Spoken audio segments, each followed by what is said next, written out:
Assalamualaikum warahmatullahi wabarakatuh. Bagaimana kabarnya pada pagi hari ini? Semoga kita selalu sehat walafiat ya. Nah, untuk hari ini belajar biologi kita akan mempelajari tentang kingdom plantae atau lebih kita kenal dengan dunia tumbuhan. Apa sih kingdom plantae atau ciri-ciri apa sih yang dimiliki oleh tumbuhan? Nah, mari kita simak bersama. Kingdom plantae atau dunia tumbuhan. Ciri-ciri umumnya, yang pertama bahwa tumbuhan itu secara umum memiliki sel banyak atau bersel banyak atau sering disebut bersifat multiseluler. Kemudian ciri yang kedua yaitu berklorofil, memiliki klorofil sehingga tumbuhan bersifat autotrof, yaitu bisa membuat makanan sendiri. Ciri kingdom plantae yang ketiga yaitu klorofilnya terdapat dalam plastida. Kemudian yang keempat, bersifat eukariotik. Eukariotik artinya pada inti selnya memiliki membran. Kemudian ciri yang kelima, tumbuhan itu memiliki dinding sel yang tersusun dari zat selulosa. Kemudian yang terakhir bahwa kingdom plantae umumnya memiliki akar, batang, dan daun. Nah, itu adalah ciri-ciri umum yang dimiliki oleh tumbuhan. Untuk klasifikasi dan pengelompokannya, dunia tumbuhan dibagi menjadi 3, yaitu ada tumbuhan lumut atau bryophyta. Kemudian yang kedua tumbuhan paku atau pteridophyta. Dan yang ketiga yaitu tumbuhan biji atau spermatophyta.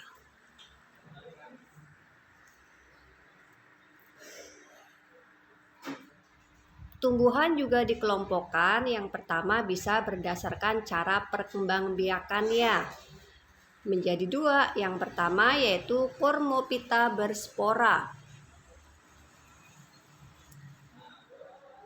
Cormophyta berspora yaitu dimiliki oleh tumbuhan lumut atau bryophyta dan tumbuhan paku atau pteridophyta. Kemudian yang kedua Cormophyta berbiji atau di sini disebut dengan istilah spermatophyta. Kemudian pengelompokan yang kedua yaitu berdasarkan ada tidaknya jaringan pengangkut. Jaringan pengangkut ini yaitu adanya jaringan xilem dan jaringan phloem. Ya, jaringan xilem yang berfungsi untuk mengangkut air dan unsur hara dari dalam tanah sampai ke daun. Kalau jaringan phloem berfungsi untuk mengedarkan hasil fotosintesis ke semua organ pada tumbuhan. Nah, berdasarkan ada tidaknya jaringan pengangkut tadi, tumbuhan dibagi menjadi 2. Ada Talophyta dan ada Cormophyta. Talophyta yaitu tumbuhan yang tidak mempunyai jaringan pengangkut, yaitu dimiliki oleh bryophyta atau tumbuhan lumut. Sedangkan tumbuhan yang memiliki jaringan pengangkut disebut dengan istilah Cormophyta, dimiliki oleh tumbuhan paku atau pteridophyta dan tumbuhan biji atau spermatophyta. Mungkin ada bertanya-tanya kenapa sih berakhiran pita? Nah, pita artinya tumbuhan ya. Next. Nah, untuk hari ini kita akan mengenal lebih jauh tentang bryophyta atau tumbuhan lumut. Tumbuhan lumut tentunya tidak asing bagi kita ya. Di sekitar kita banyak kita jumpai lumut, tentunya di tempat yang lembab. Kemudian bisa kita jumpai di dinding-dinding, di tepi sungai ya. Apa sih ciri-ciri tumbuhan lumut? Nah, di sini ada beberapa. Yang pertama, bahwa tumbuhan lumut mempunyai batang dan daun sesungguhnya dan organ peresap serupa akar atau rizoid. Kemudian mempunyai klorofil. Jadi ciri khasnya tadi ya, akarnya itu masih belum sempurna sehingga disebut rhizoid. Dua, mempunyai klorofil. Yang ketiga, tidak mempunyai pembuluh angkut. Yang keempat, mengalami metagenesis atau pergiliran keturunan dari generasi gametofit ke generasi sporofit. Ini akan kita bahas selanjutnya ya. Generasi gametofit umurnya lebih panjang dari generasi sporofit. Tumbuhan lumut umumnya hidup di tempat lembab. Dan yang terakhir, sekitar 23.000 spesies lumut telah diidentifikasi. Nah, di sini ada 3 kelompok tumbuhan lumut ya. Yang pertama yaitu Hepaticeae, contohnya Marsantia polymorpha. Yang kedua kelas Anthoceratosae, contohnya Anthoceros levis. Yang ketiga Musci, contohnya Sphagnum fimbriatum. Kelas Hepaticeae disebut juga dengan lumut hati. Kelas Anthocerataceae disebut juga dengan lumut tanduk, Musci atau lumut daun. Next, untuk reproduksi lumut. Ya, tumbuhan lumut mengalami metagenesis atau pergiliran keturunan antara fase sporofit dan fase gametofit. Fase gametofit adalah tumbuhan lumut menghasilkan gamet. Apa sih itu gamet? Gamet adalah sel kelamin ya. Ada sel kelamin jantan dan sel kelamin betina.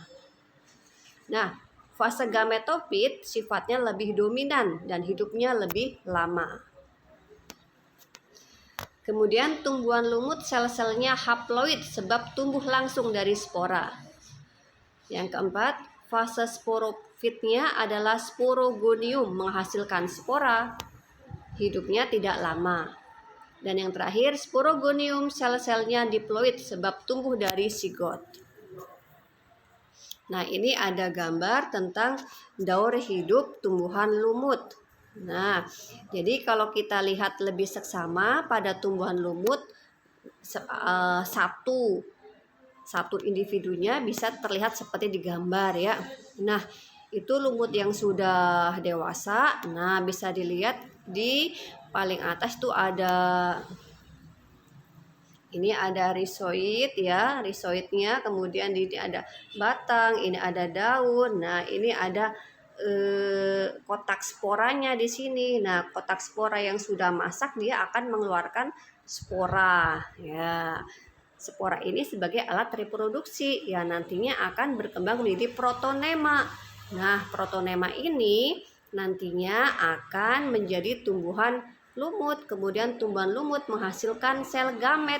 Ada gamet jantan yang disebut antheridia dan gamet betina yang disebut archegonia. Atau lebih jelasnya bisa kita lihat di bagian di bawah ini. Nah, tadi pada tumbuhan lumut yang sudah dewasa, dia akan menghasilkan spora.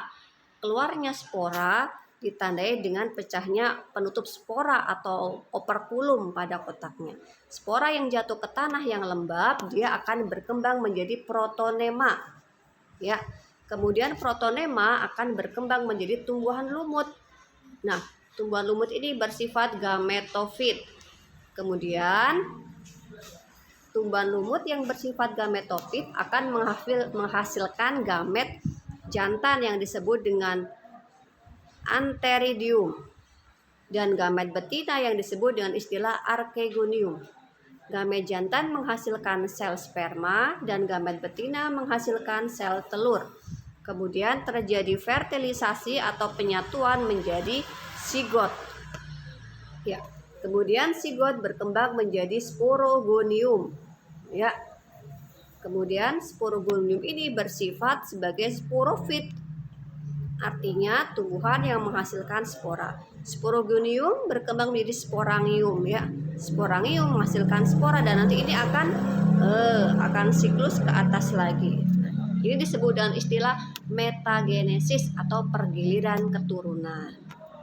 Ya. Nah, ini untuk contohnya. Ya, contoh lumut. Nah, Mungkin yang di sekitar kita bisa kita jumpai, yang ini ya yang sering kita lihat ya. Nah, yang ini sering kita lihat. Nah, boleh nanti ibu bayi kelompok kalau ada waktu kita coba amati sel lumut menggunakan kaca pembesar, akan tampak gambar seperti ini. Yang di atas ini adalah kotak sporanya. Ini lumut daun. Kemudian yang ini adalah lumut daun juga. Ya. Nah, sekian untuk presentasi pada hari ini tentang tumbuhan lumut. Lebih jelasnya silakan bisa dipelajari atau dibuka LKS-nya bab 2. Terima kasih. Sekian. Assalamualaikum warahmatullahi wabarakatuh.